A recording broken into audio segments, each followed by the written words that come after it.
When we start our budget process, we need to collect information. So, information about what our costs are. So, here we have information about our direct materials costs, our direct labor amount of time, and the cost of direct labor, how long it takes for us to make each unit. We believe that our variable manufacturing costs and our fixed costs are going to hold steady throughout the year. So we have this information collected. So our direct materials are 2 discs at $7.50 a disc. It takes a quarter hour per finished unit.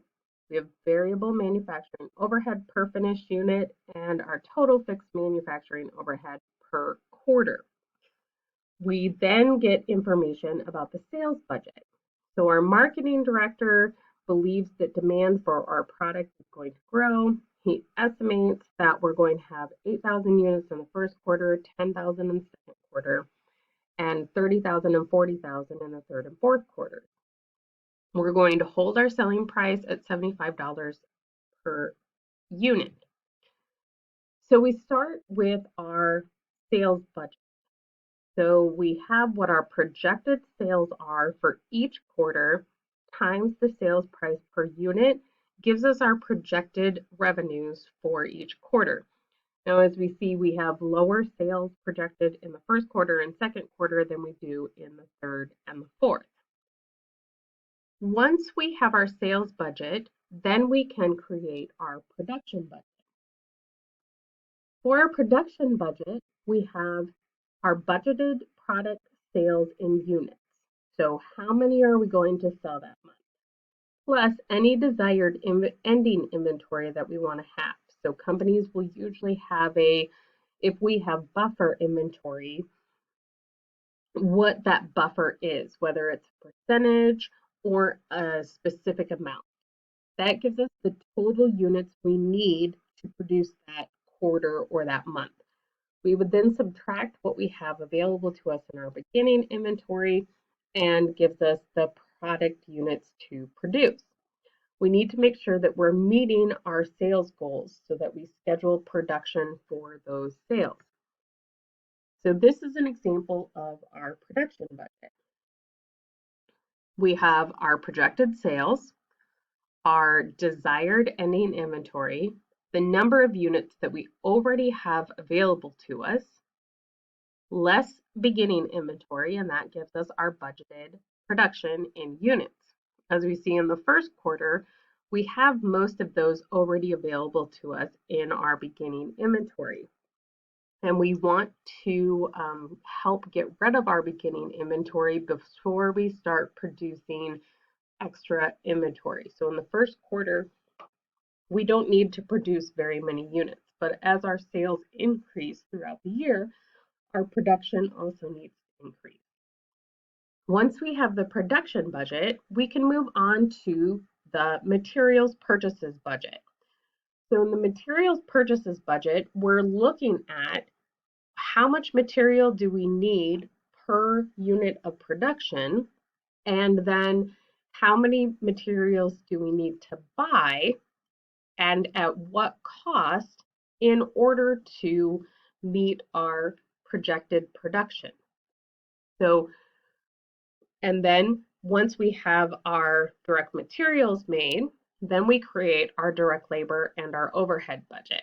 We have for the direct labor, it's also based on our total budgeted production, how many hours are needed for each unit. That tells us the total hours needed for our production. And then the cost per labor hour gives us our budgeted cost. We also have then the overhead budget with our variable overhead cost per unit and our budgeted fixed overhead cost. So this slide looks at all of those different budgets. So we have our budgeted production in units for each period. Then we have the direct materials budget, the direct labor budget, and our overhead budget. From those budgets, we can create our cost of goods manufactured and our cost of goods sold budget. So the cost of goods manufactured is based on our total production expenses. The cost of goods sold is based on our sales projections and our production cost per unit. After we get those budgets done, we have our selling and administrative expense budget. So we have selling expenses that are variable and fixed, and our administrative expense budgets, which is mostly fixed items. So we have that our variable operating expenses are $7.50 per unit sold. So that is passed from our sales budget that we get the units. And then our fixed operating expenses per quarter for salaries and other. Once we have all of those budgets done, then we can create our budgeted income statement and other pro forma or budgeted statements. So we have this budgeted income statement. We have our sales from our sales budget, our cost of goods sold from the cost of goods sold budget, the selling and administrative expenses from our selling and administrative budget, and then we're projecting what our interest and income tax expenses will be for the year based on that information. Once we finish with these, then we move to the cash budget. What our cash budget looks at are what are our budgeted receipts and our budgeted disbursements. So we already have budgeted disbursements in our direct labor budget. We know how much we need to spend for direct labor every year. Every quarter, we have direct materials purchases planned, so we know how much we need to spend on purchases. We also have our overhead expenses in there, and we did our tax calculation, and we also need to look at any debts we need to pay and when we collect our receivables. So our payables budget, we look at what requires cash payment in the future. Not all of our expenses require cash. So remember, if we have prepaid items such as insurance and stuff, we pay that cash out once per year, and then we use that prepaid item all through the year. Depreciation is also a non-cash expense. So we wouldn't need to include any depreciation expenses in a cash budget. So we only need the information that requires cash payments. So we look at this example. We have our beginning balance of payables. So we already had an amount in accounts payable that needs to be paid.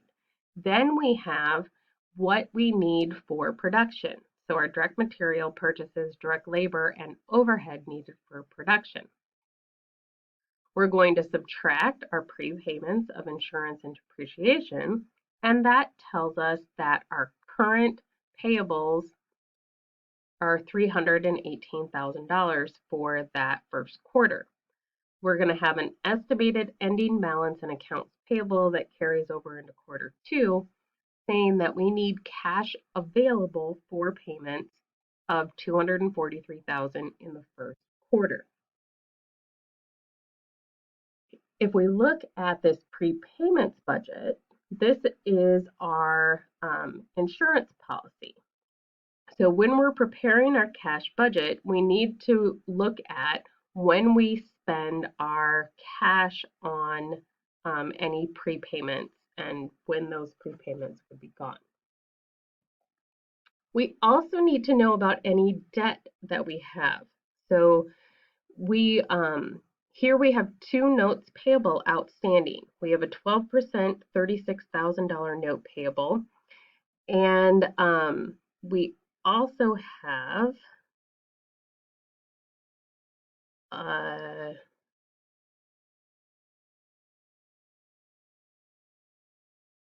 okay, so we have different payments from that. We want a $9,000 payments plus 3% interest. And then our second note payable is for $246, and that's from the bank. So we need to pay that entire amount at the end of the first quarter of 2018, plus any interest accrued. Therefore, we see this, we have this notes payable, we need our interest expense for the quarter, and then our cash payments of principal and interest. So any notes payable at the end of the quarter then move into the second quarter. So we have a very large note due at the end of our first quarter. Our budgeted income tax comes from both our budgeted sales statement or our budgeted income tax statement. So we're going to have our quarterly tax liability, and which we have to pay then at the beginning of each quarter. The next thing that is in the cash budget is our estimated receipts from customers. So all of our sales are made on account, so our only incoming cash comes from customers when they pay off their accounts receivable. So we need to collect that entire amount of accounts receivable reported on January 1st. We are working to reduce our average collection period, which right now is 81 days, and we have a goal to reduce it to 30 days. So we have our beginning receivables, we have our sales on account, so our total accounts receivable during the month. We're going to receive the $225,000 that we have in our beginning receivables, and then we predict we'll receive about $450,000 of our credit sales. So we're predicted to receive $675,000 in cash in the first quarter. We then look at our cash budget. So we started the first quarter with $10,000 in cash. We added those projected cash receipts of $675,000. We then have our cash payments from our various statements. We owe on a loan, we have our current payables for the quarter, we have any prepayments and our income tax obligations. So we have cash going out during the quarter of $577,690. This gives us our cash balance at the end of the quarter. The very last statement we create is the budgeted balance sheet. So we can see here what our projected cash is, what our projected receivables are, and all of this information comes from the different production schedules that we created throughout the operating budget. So our primary benefits of budgeting, if we go back to the beginning of the chapter, one, advance warning for anything that we need to know. So one thing we know that the result of the expected increase in sales between the third and fourth quarters is going to increase our need for direct labor hours. So we need a lot more labor hours during quarters 3 and 4 to meet that increased sales demand. So we have a plan for that now. We're both going to have increased expenditures in quarters 3 and 4, but we know that we need to hire people before that time. Our coordination of activities. So part of that coordination of activities is that we might need to add another work shift. It all comes in that added direct material or direct labor to meet the extra production. We can also create standards for evaluating performance. For example, we would evaluate the marketing director's performance based on his projections and the sales budget. We would then look at our goal was to make accounts receivables outstanding from 81 days down to 30 days, and how successful were we at that strategy throughout the year. The last thing that we're going to talk about in this chapter is flexible budgeting. So what flexible budgeting looks at is it creates budgeted at different projections. So this is part of our what if analysis. And this gives us a place also for performance evaluation. For example, if we say that we expected sales to be $8,000 in the or 8,000 units in the first quarter, and we actually sold 10,000 units, what a flexible budget would do is show us what that budget would have looked at 10,000 units. So then we can compare 10,000 to 10,000 instead of 10,000 to 8,000. So we would create, so in this example, we have our amount budgeted, our actual result, and if we were over or under budget.